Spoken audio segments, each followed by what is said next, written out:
started a new blog, right? What is it called? Okay. So are you ready? Yes. So, most of the things that we're going to talk about today is already, I think Ms. Dima and I talked about, but we compiled them together to make this lecture about the protein, energy, malnutrition, and of course the micronutrient deficiencies in young children and adults and elderly. So, as you may know, we need to first define what is protein, energy, malnutrition, to understand causes, risk factors, clinical manifestations, and we need to know the impact of malnutrition in children and elderly.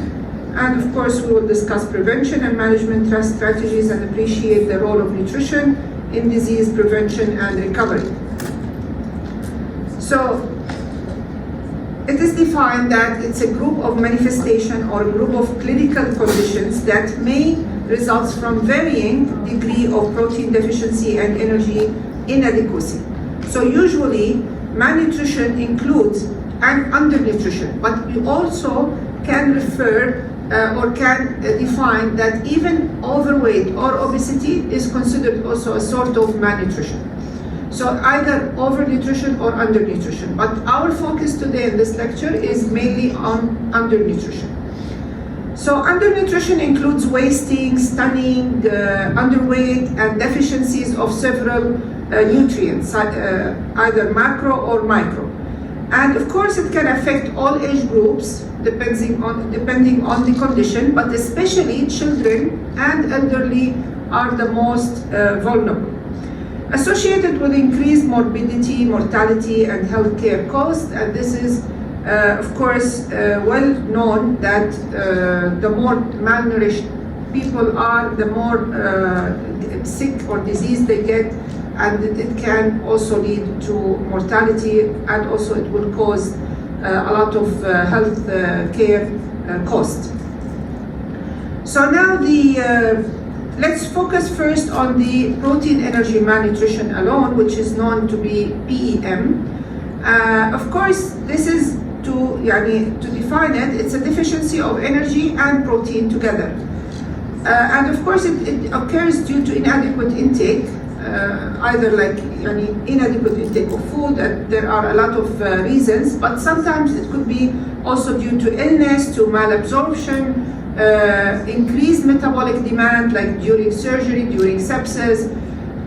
It's common in low resource setting, of course, poverty, one of the reasons, chronic disease, cancer patients, elderly populations.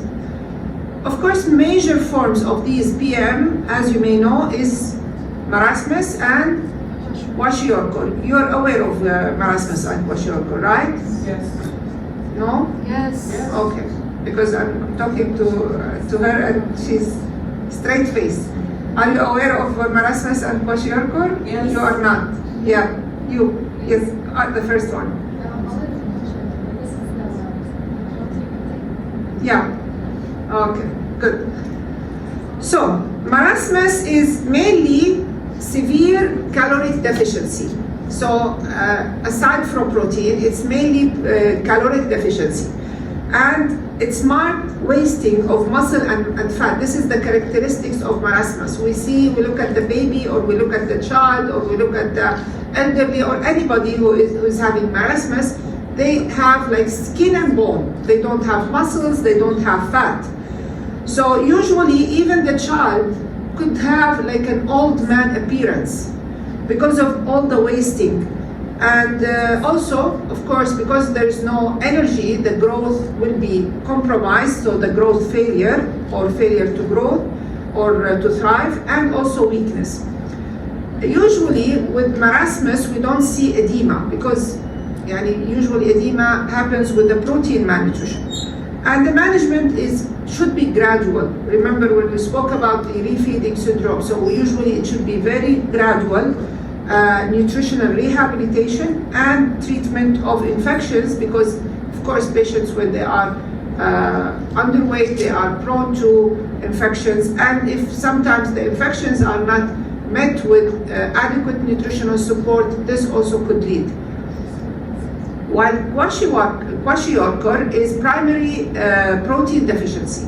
So here, usually, the patient or the affected person is having relatively adequate amount of energy, of calories. However, the protein is low. We see this a lot in after weaning, the mother, or even if before, after weaning from breastfed babies, the mother doesn't have enough knowledge to prepare the formula, so usually she doesn't really care to read the instructions, so she just add 1 scoop to the whole bottle or 2 scoops, while she should use مثلا 4 or 5. So the amount of protein is really low. Also, we see this in elderly patients who tend to avoid a lot of protein in their food, focus more on carbs and maybe fruits. So we see this a lot. So one of the characteristics is, or among the characteristics, is the edema. Usually we see the babies or the children have very much like ascites and edema because of the poor protein condition. Also, this will affect their liver. They will have fatty liver. They will have skin changes and hair coloration changes. Their hair become very brittle and light color because they lack the protein that gives the hair its color. They will have something called apathy. I don't know if you're familiar with that. It means like lack of interest, lack of emotions. Also, they have impaired immunity, and often occurs after weaning, as I mentioned, requires careful nutritional and medical management. So now, although marasmus and kwashiorkor are classically described in children, they can also occur in adults, especially in severe illnesses or extreme malnutrition, and this is happening mostly in hospitalized patients or neglected patients. Children are more commonly affected because they are growing, so they are like their demand or nutrient demands are higher. So they need the nutritional components for growth, and of course they have infections, multiple infections, because they are children. They're building up their immunity. They're not well immune, so they can also have a lot of demand for protein and energy. Weaning diets, we talked about that, maybe poor in protein or calories, and food insecurity, of course, sometimes during wars, during sanctions, during poverty, this will affect also the growth. So what can be the causes and risk factor? Let's focus. Let's focus more on the causes. Poverty is a very strong cause for malnutrition, and we see this in poor countries, and food insecurity. Eating disorders could be also one factor. We see we saw in our lecture about weight management, about the eating disorder, anorexia nervosa, like they are very malnourished. The elderly factors also, such as like poor dentation. Sometimes they don't have teeth, so how can they chew the meat? How can they chew the fruit, the vegetables, the food in general? Sometimes they have like social isolation. Maybe they are neglected. Maybe they don't have social support. And sometimes polypharmacy because of a lot of medications taken at old age, so they have like drug nutrient interaction. They have some side effects of some drugs that causes nausea and poor intake. Also, we have like chronic illnesses and infections that also will cause high demand for nutritional intake and not met by food and by diet. Malabsorption syndromes. Just I gave you an example about cystic fibrosis, but cystic fibrosis is one kind, but we have many other kinds of malabsorption diseases that can also cause malnutrition, such as who can name something else? Celiac, yes, celiac can be one of them. So a lot of things can be, and also hospitalization and critical illness that we know by now that it demands a lot of protein. Remember the lecture I gave you about the stress and the trauma, how protein should be high, how we should give energy and protein because they are catabolic and they need a lot of energy and protein. So for children, for example, we have to know that when we assess the children, we assess them according to the height and the weight, and we have I'm not gonna let you know about these details, but usually we compare the height and the weight, and then we see if there is acute protein energy malnutrition. This means that the weight is very small or very thin for the height. So this means that this patient was growing well, and then something happened, and when it happened, it caused weight reduction, and it caused the weight to be very low compared to height. So this is what we call acute malnutrition. But when we see chronic malnutrition, this means that from the beginning, from birth, he's not his failure to thrive. He's not growing. He's not having enough height as his members, age members. So long-term food deprivation will cause the height to be stunt.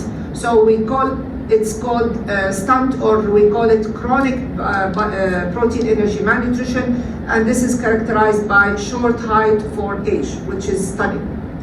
So this is the difference. Now, what about the micronutrient deficiencies? Of course, we talked about vitamins. Dima talked about minerals. We know that we need them in small amounts. We know that deficiency can impair growth, can impair some important functions in the body, can impair immunity, cognition, organ functions. So we know that some of the nutrients, the micronutrients, have very specific role in these roles.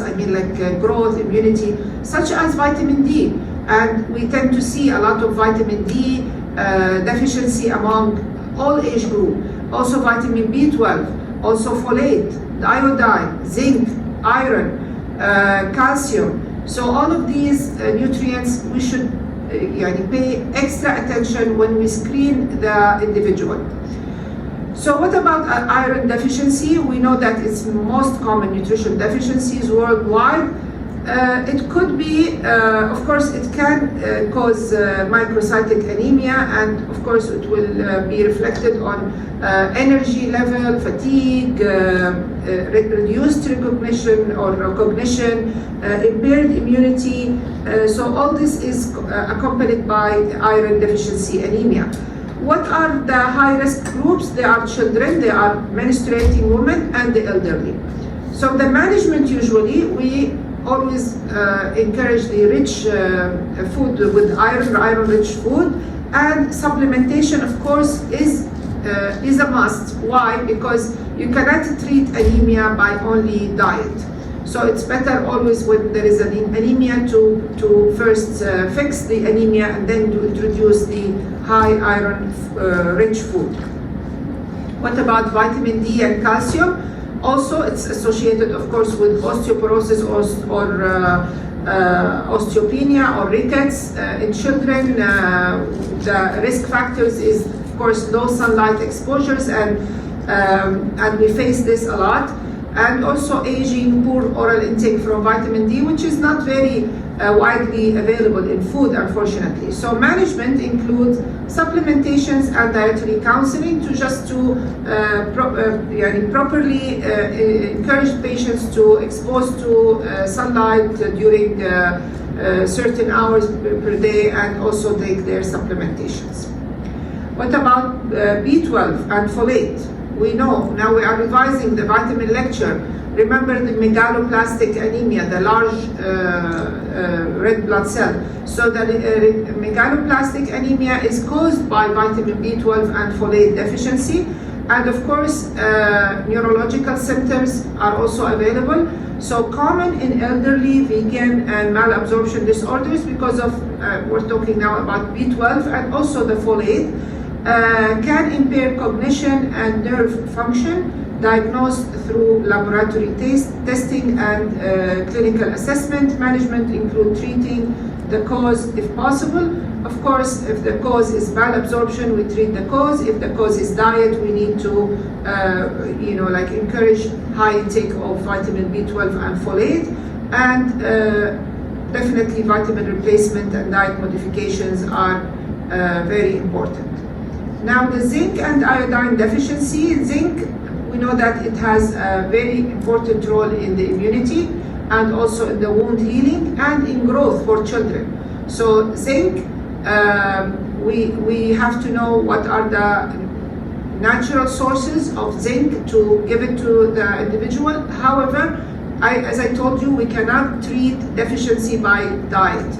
We have to always give the dose of like around 3 months, 6 months until it's normal, and then we, of course, at the same time, the dietitian can give him some counseling to increase the intake of zinc. Also, the same is iodine. Iodine deficiency causes goiter and cognitive impairment. Usually, for iodine, for example, the public health measures include food fortification and supplementation. Of course, you know that iodine is added to the salt. So all the salt that we buy in the market is iodine fortified.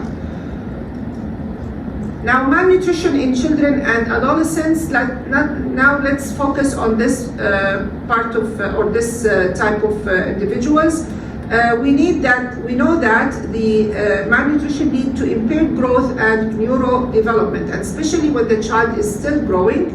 So increases infection, infection risk, and school performance problems. We know that they are also learning, so they need to have a healthy brain to receive all the information, to process the information, to have to learn. So this will and to perform their homework and their learning. So it will affect them. Unfortunately, for the adolescents, may develop deficiencies due to poor dietary habits. Why? Because adolescents usually are picky eaters, and they are like obsessed with some kind of food, or sometimes they're obsessed with their weight and with their body image, especially if it's women. So usually we see malnutrition in adolescents. Prevention requires balanced diet, education, and of course vaccination programs, because we don't want the children to get also infected and due to the communicable diseases. Because usually the infection will lead to malnutrition if it's not met by the high demand of nutrition. So how can we treat? First of all, we have to start gradual nutritional rehabilitation to avoid refeeding complications in severe malnutrition.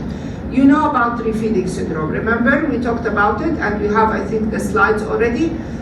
We talked about refeeding, that it's very dangerous if we start, yes? عندك سؤال? Okay.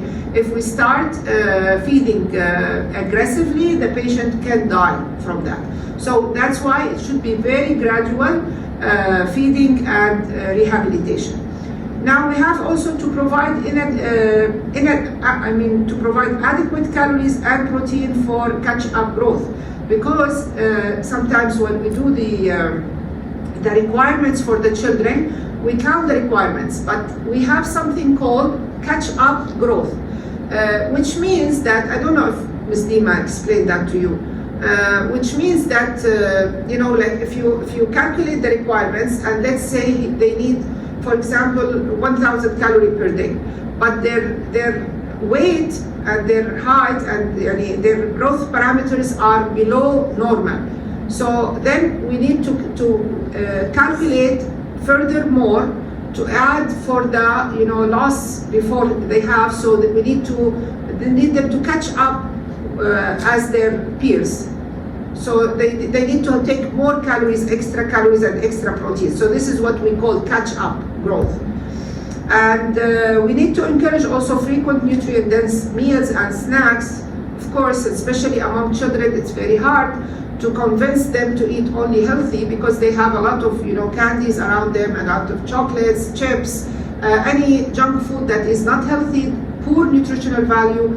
So we need always to be careful not to give them anything of that, especially before the meal, because before the meal he will never eat his meal if he eats anything before. We need to include balanced carbohydrates, protein, healthy fats, vitamins and minerals in or maybe we can say balanced diet, like complete balanced diet.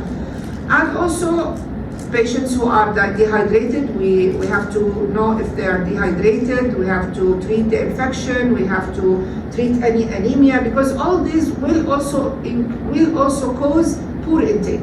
Anemia cause poor intake, cause poor appetite. And also we need to treat any micronutrient deficiencies. And of course, we have to give supplements when needed. When there is deficiency, we have to give supplement. When they are underweight, we have to give also oral nutritional supplements, which are the Ensure or something similar. So during this, we always have to monitor. Is there any weight gain? Is there growth? How is the growth happening? Is it good or is very slow? So the growth velocity has also specific calculation, especially for children, because they are expected to grow every month, every 2 months, every year, they are expected. They have like guidelines to follow. So we have to monitor all of this, and we have to monitor the appetite and clinical improvement regularly. So we usually follow them in the clinic. If they are like outpatient, we have to follow them in the clinic, and every time we follow them, we take measurement of height and weight. However, for adults, we only take measurements for weight, but for children, because they are always constantly growing, so we need to always compare. Now, educate the caregivers about proper feeding practices and hygiene. Of course, the mother, the caregiver for the children, she should be knowledgeable about the feeding, about the importance of food for her child, the importance of variety, what protein can give them to their child, what so and so can give. So very important to educate, and also to educate about food hygiene, how to handle, how to clean, how to prevent infections.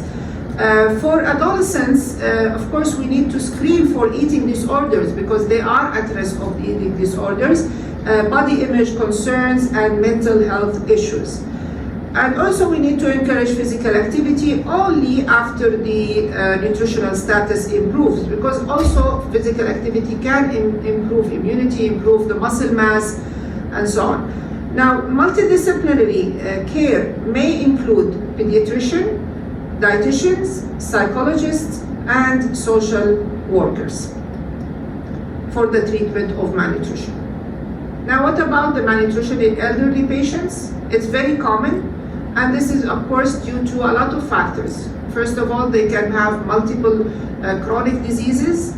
It will cause them to be like frail, to be very weak, to be having poor appetite, and this of course in turn will lead to sarcopenia, to have more susceptible to fall, delayed wound healing, and hospitalization, like repeated or frequent hospitalization.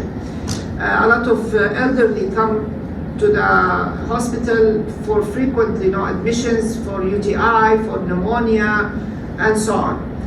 So what are the screening tools? We have something called mini nutritional assessment, but I'm going to speak about the nutritional tool later. And also the management include individualized nutritional plan and social support. So everything should be individualized, we take patient by patient. We cannot have diet or to manage patients the same. So we need to look at each one and see how we can help in treating and managing the malnutrition. So first of all, we have to identify the cause of poor intake, poor appetite, difficult chewing. Is it because he's not having teeth? Maybe he's having like swallowing difficulty. We refer him to speech language pathologist. If he's having like chronic disease, maybe that's why it's causing him to not to eat well, or maybe he's like for example renal diet or cardiac diet or heart failure diet or liver. Liver disease or cardiac disease or renal disease. Depression also is among the factors that can cause poor oral intake, and malnutrition. Dementia is another very, very strong cause for having malnutrition. Medications intake and social isolation. So after identifying what are the causes, we need to assess the nutritional status. We need to use the weight loss history. First question we ask him, have you lost any significant amount of weight lately? Like weight loss, like 2%. We have actually like standard classification to assess the elderly when we find that the weight is lost during, for example, 2% during 1 week. So this is very severe. 5% during month, also this is significant. So we have like different classification to assess the weight loss history.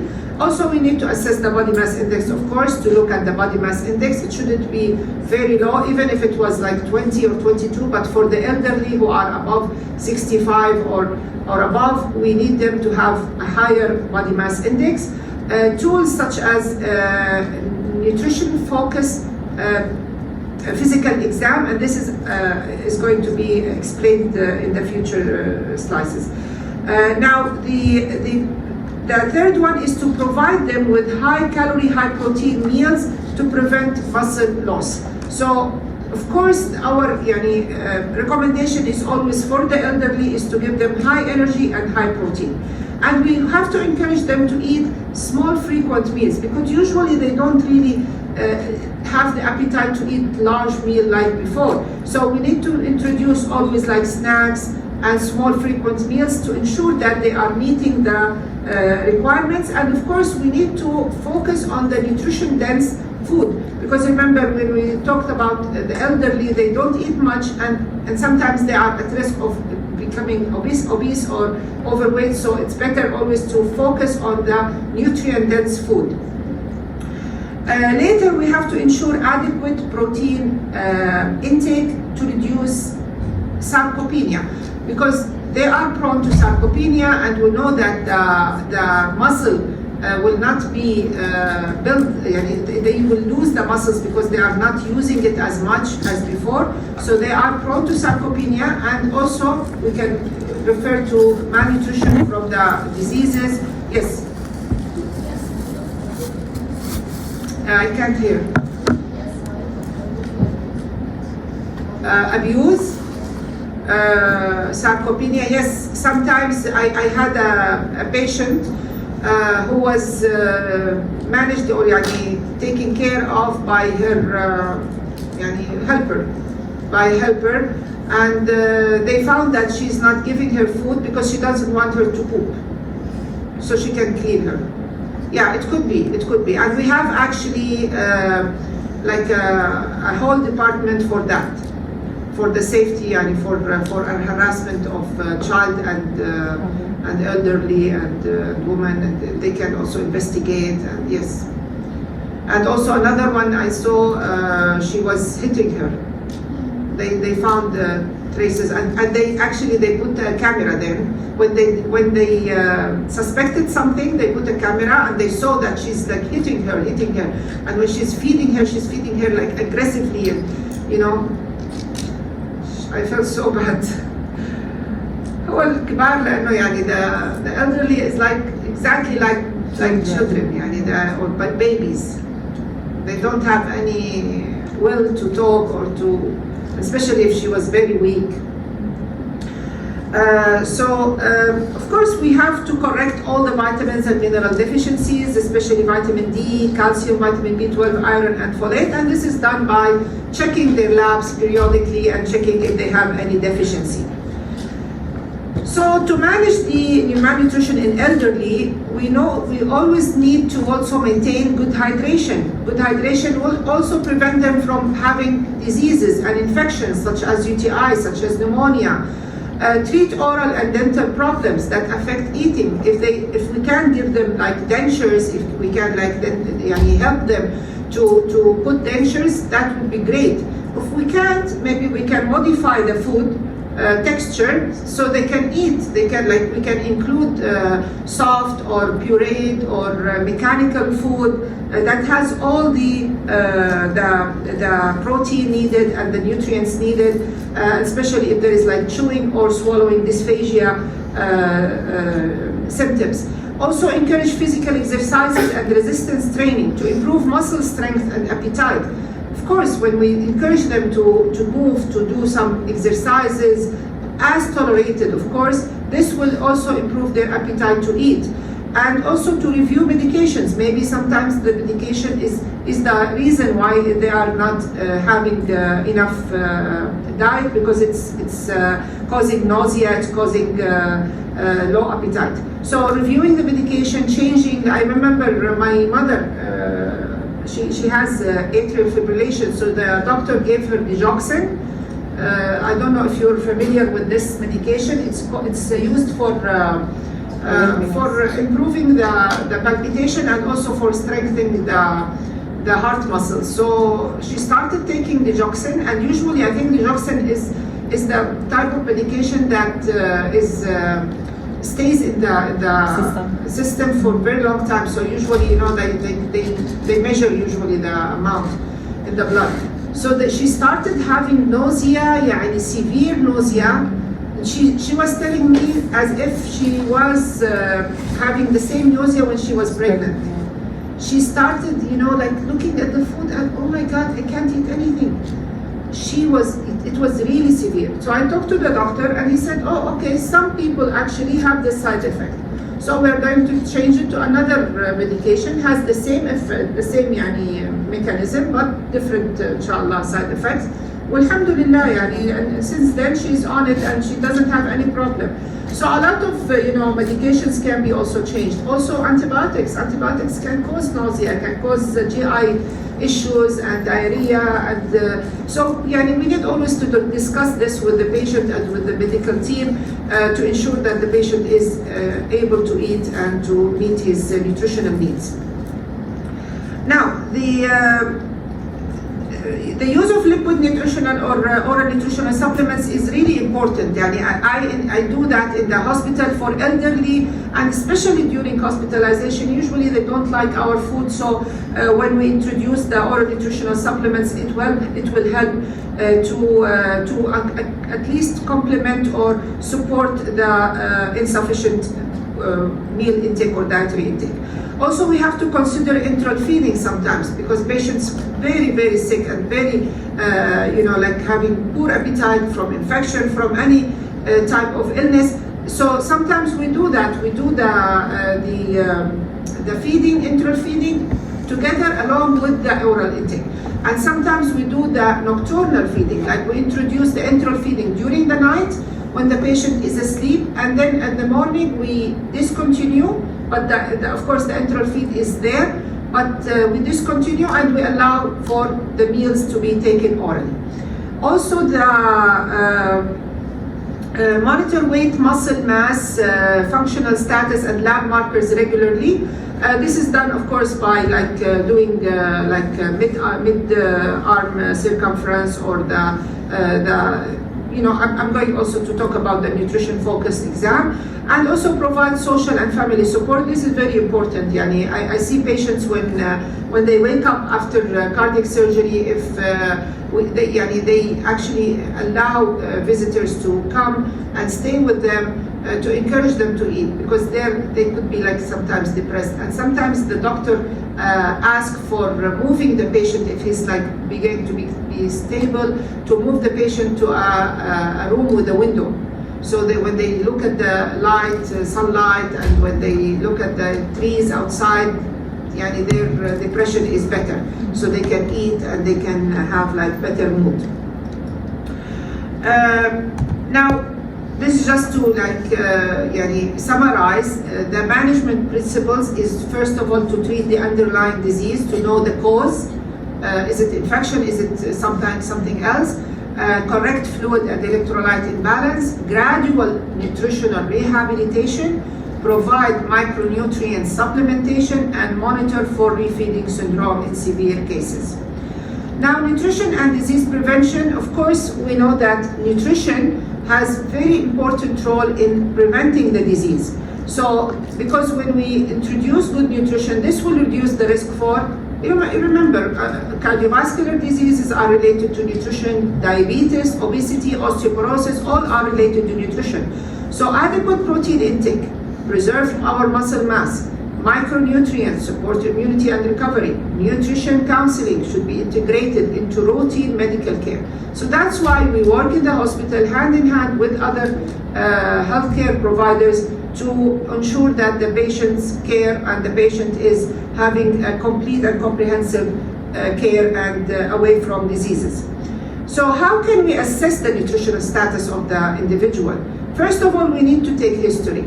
As I mentioned, we take the dietary history, dietary intake, weight loss, and symptoms. We ask him if he has any GI symptoms, if he has any poor appetite, if he's experienced any sudden weight loss, if he experienced any food allergy, if he's having any difficulty, chewing or something like that. So also we do something called physical examination. So us as dietitian, we are actually allowed to start doing physical activity, physical examination, because before we were not into this a lot. We only stand beside the patient, we don't touch the patient.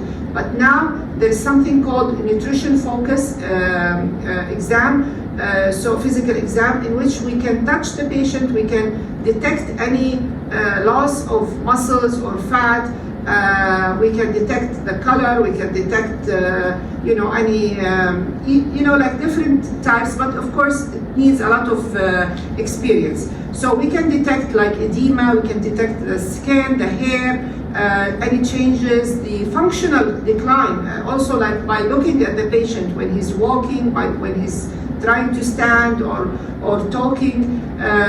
Also the anthropometric measures are very important for us as an assessment tool, because we rely on the body mass index, we rely on the mid-arm, upper arm circumference, weight for height, and also we rely on the laboratory markers like CBC and micronutrients levels. So this is what I'm talking about, the nutrition-focused physical exam.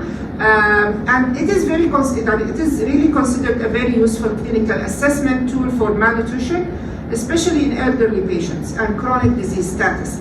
Last year we started training on that, but unfortunately they hold the training and they hold the use of this. But sometimes we use it as in general, but it's not really in details what we do in the hospital in King Faisal. So what does it do? It helps identify loss of subcutaneous fat, muscle wasting, fluid accumulation, either ascites or edema, micronutrient deficiency signs, such as, for example, vitamin C, vitamin A, vitamin D, and so on. B12, functional decline related to nutrition. Common areas examined are temples, clavicles, shoulders, hands, thighs, and calves. Also sometimes looking at the orbital fat, pads and triceps fat, hair, skin, nails, mouth, and eyes. So these are the areas that should be detected usually. Now, the limitations, of course, it requires training and experience, and it can be subjective between examiners. I'm examining him, the next day someone else is examining, maybe the results are different. Edema and obesity sometimes may mask muscle loss, so it's not always, reliable. But the advantages are, it's very practical, it's bedside. I didn't put D. It's a bedside examination, and it's inexpensive. And it can detect malnutrition early than lab markers alone. So what about lab markers? I told you last, I think, lecture that I get a lot of referrals from doctors about the albumin. They say he has hypoalbuminemia, so please increase his albumin level by nutrition. So this is my chance now to tell you that albumin is not a good indicator, is not a good nutritional indicator, especially if it's alone. So because it's strongly influenced by other factors such as inflammation, disease status, and because albumin is negative acute phase reactant during inflammation, so the liver tend to have to produce less albumin during the disease. So it's regardless of nutritional intake. Sometimes we see albumin is high or low. It depends. It doesn't depend on nutritional status at all. So as you can see, like patient can be either severely malnourished with a normal albumin, vice versa, have low albumin without being malnourished. Now, what can affects albumin? Of course, inflammation. The more inflammation, the less albumin. Kidney disease, of course, the protein loss. Remember when we talked about the nephrotic syndrome? Infection or sepsis, also considered like a major disease. Burns or trauma, same. Liver disease, same. They have low albumin because it's not synthesized. Surgery, fluid overload, hydration can affect albumin as the same as sodium.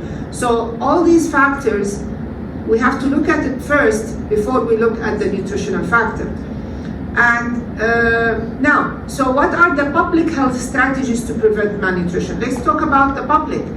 Food fortification programs is excellent because they tend to fortify food with different types of nutrients, vitamins, minerals, to make sure that they are, managing the malnutrition. As I mentioned before, the iodine is usually put in salt.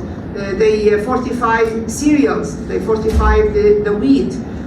Also, breastfeeding promotion. The more we promote the breastfeeding, the more better, healthy babies will grow in perfect condition because they are obtaining the complete nutrition from their mother's milk.